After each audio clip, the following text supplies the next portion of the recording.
ಇನ್ನು ಕಲಬುರಗಿಯಲ್ಲಿ ಬಿಜೆಪಿಯ ರಾಜ್ಯಾಧ್ಯಕ್ಷ BY ವಿಜೇಂದ್ರ ಸುದ್ದಿಗೋಷ್ಠಿಯನ್ನು ನಡೆಸಿದ್ದಾರೆ. ಭಾರತ ದೇಶ ಜಗತ್ತಿನ ಅತಿ ದೊಡ್ಡ ಆರ್ಥಿಕ ದೇಶವಾಗಿ ಹೊರಹೊಮ್ಮಿದೆ. ಟ್ರಿಪಲ್ ತಲಾಖ್ ತೆಗೆದಿದ್ದಕ್ಕೆ ಮುಸ್ಲಿಂ ಹೆಣ್ಮಕ್ಳಿಗೆ ಗೌರವ ಸಿಗ್ತಿದೆ. ಆದ್ರೆ ಮೋದಿ ಮತ್ತು ಬಿಜೆಪಿ ಮುಸ್ಲಿಮರ ವಿರೋಧಿ ಅಲ್ಲ, ದೇಶವನ್ನ ಒಡೆಯುವವರ ವಿರುದ್ಧ, ಪಾಕಿಸ್ತಾನ್ ಜಿಂದಾಬಾದ್ ಎನ್ನುವರ ವಿರುದ್ಧ ಮೋದಿ ಇದ್ದಾರೆ.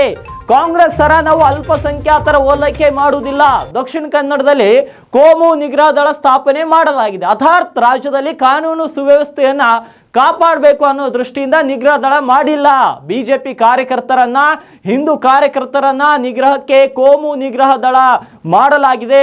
ನಿಮ್ಮ ಯಾವುದೇ ಷಡ್ಯಂತ್ರಕ್ಕೆ, ಬೆದರಿಕೆಗೆ ನಮ್ಮ ಕಾರ್ಯಕರ್ತರು ಬಗ್ಗುವುದಿಲ್ಲ. ರಾಜ್ಯ ಸರ್ಕಾರಕ್ಕೆ ಬಿಜೆಪಿ ರಾಜ್ಯಾಧ್ಯಕ್ಷ BY ವಿಜೇಂದ್ರ ನೇರ ಎಚ್ಚರಿಕೆಯನ್ನ ಕೊಟ್ಟಿದ್ದಾರೆ. ಆಪರೇಷನ್ ಸಿಂಧೂರ್ ಮೂಲಕ ಜಗತ್ತಿಗೆ ಭಾರತದ ಶಕ್ತಿ ಅರ್ಥವಾಗಿದೆ. ಯುದ್ಧಕ್ಕೆ ಬೇಕಾದ ಸಾಮಗ್ರಿಗಳನ್ನ ದೇಶದಲ್ಲೇ ಉತ್ಪಾದಿಸಲಾಗ್ತಾ ಇದೆ ಅಂತ ಇವತ್ತು ಸುದ್ದಿಗೋಷ್ಠಿಯಲ್ಲಿ ಹೇಳಿರುವಂತದ್ದು. ಏನ್ ಹೇಳಿದ್ದಾರೆ ಒಂದ್ಸಲ ಕ್ವಿಕ್ ಆಗಿ ನೋಡ್ಕೊಂಡು ಬರೋಣ.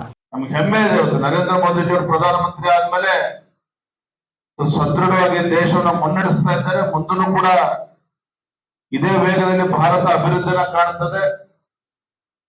ಏನು ಅವರ ಕನಸಿದೆ 2047 ಇಸ್ವಿಗೆ ಒಂದು ಅಭಿವೃದ್ಧಿ ಹೊಂದಿರತಕ್ಕಂಥ ದೇಶ ಆಗಿ ಪರಿವರ್ತನೆ ಆಗ್ಬೇಕು. ಆ ಕನಸು ನನಸಾಗೋದ್ರಲ್ಲಿ ಯಾವುದೇ ಅನುಮಾನಗಳಿಲ್ಲ ಅನ್ನೋದನ್ನ ನಾನು ಈ ಸಂದರ್ಭದಲ್ಲಿ ಇಚ್ಛೆ ಪಡ್ತೇನೆ.